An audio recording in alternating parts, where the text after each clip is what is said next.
ভোলার তজুমদ্দিন উপজেলার সোনাপুর ইউনিয়নের চর আলাউদ্দিন এলাকায় ১৬ বছর আগে নির্মিত মোহাম্মদ শাহজাহানের ঘর উচ্ছেদ করে একই ভিটায় জোরপূর্বক নতুন ঘর নির্মাণের অভিযোগ উঠেছে সোনাপুর ইউনিয়ন বিএনপির সাংগঠনিক সম্পাদক মোহাম্মদ ফিরোজ দুবাইয়ের বিরুদ্ধে।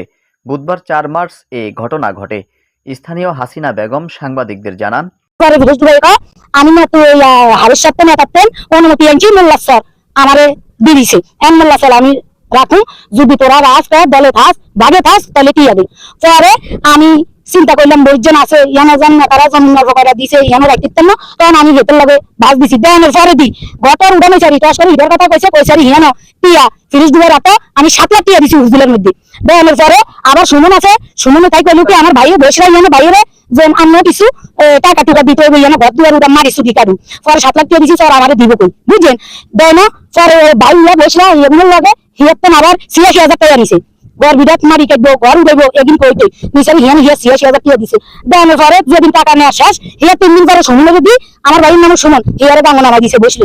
স্থানীয় বাসিন্দা মোহাম্মদ শাহজাহান অভিযোগ করে বলেন, এই জমিগুলো আমরা আমলি করে আমলে লইছি, এই জমিগুলো আমলি করে আমলে আবার লইছি লইয়া এই যে ঘরটা আছে এই ঘরটা আমরা এখানে বসে থাকতাম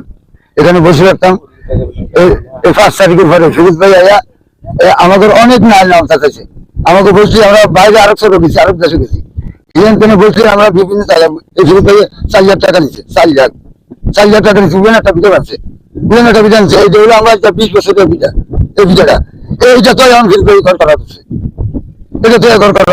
অভিযোগ অস্বীকার করে ঘটনাস্থলে ফিরোজ দুবাই সাংবাদিকদের বলেন, এই সর্দার কোনো ঘনবসতি নাই, এখানে সবাই মহিষ গরু রাখে। 5 তারিখের পর আমাদের নেতা মেজর সভাপতি হাফিজউদ্দিন আহমেদ বীর বিক্রম বলেছেন যে সবাইকে জমিনগুলি দেওয়ার জন্য। আপনারা ক্যামেরাটা ওইদিকে ধরেন, এদিকে সম্পূর্ণ জমিনগুলি মানুষকে দিয়ে দিচ্ছে। এখানে কিছু জমিন আমাদের ঘাসের জন্য দেওয়া হয়েছে, আমাকে 5টা জমিন ঘাসের বাবদ দেওয়া হয়েছে। আমরা দেখেন ওই যে না আমাদের নেতৃবৃন্দ দিচ্ছে, আমাদের সোনাপুর ইউনিয়ন নেতৃবৃন্দ যে দিচ্ছে আপনার গরু বয়স যা চরান আমরা চড়াই, এগুলি নাড়া ছাড়া আর কিছু না। আমাদের কৃষক ভাইরা চাষ করছে, আমরা এগুলির ভিতরে এই যে দেখেন সামনে বয়স আছে ওই মোষগুলি চরে খায়। এখানে একটি বিধা আছে, আজকে 5 তারিখের পরে এই বিধাতে ওরা থাকে না। আমরা ওই পাশে দেখেন ওই পাশে মাটি কাটটা আমরা এগুলি সবাই ঠিক করছে, যে দেখেন থালা তুলে এগুলি সবাই বছরে বর্ষা যখন আসে তখন চলে যায়, দুইলা যখন আসে সবাই একটু মারি ভালে এগুলি থাকে। এখন এখানে ওদের একটা টং আছে, টঙ্গার মধ্যে আমরা থাকি। এখানে একটা ঘর কথা একটা পরিবেশ না, 2-3 জন লোক থাকে, এখানে একটা পরিবেশ না। আমি চাচ্ছি একটা পরিবেশ করে এখানে থাকলে মানুষ ভালো থাকতে পারবে, অসুখ বিসুখের মানুষ ভালো থাকতে পারবে। সেই হিসাবে আমার এই ছোট চালা একটা টং করা।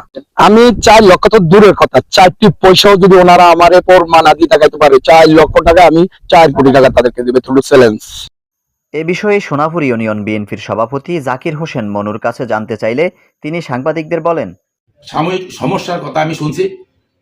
আমাদের দলের ত্যাগী নেতা জনাব ফিরোজ আলম সাহেব, ওনার অনেক ত্যাগ অনেক তিতিক্ষা অনেক কিছুই আছেন দলের জন্য। ওনার বিরুদ্ধে একটা অভিযোগ করছিল ওই গেদুবাড়িরা যে ওনাদের জায়গায় ঘর করতেছে। আমি তাৎক্ষণিক ওনারা ফোন দিচ্ছি, উনি বললো যে আমার জায়গায় আমি ঘর করতেছি, ওনাদের জায়গায় করি না। তারপরে আমরা সরে গেছেন, আমি জানিও না, কিন্তু আপনাদের উচিত ছিল আমার একটু জানানো আর কি, তাহলে আমি যাইতে পারতাম আর কি, তো বা খোঁজ খবর নিতে পারতাম। তারপর আমি তদুপরি চেষ্টা করতেছি, খোঁজ খবর নিতেছি, উভয়ের ডাকে এটা সংশোধন করবো।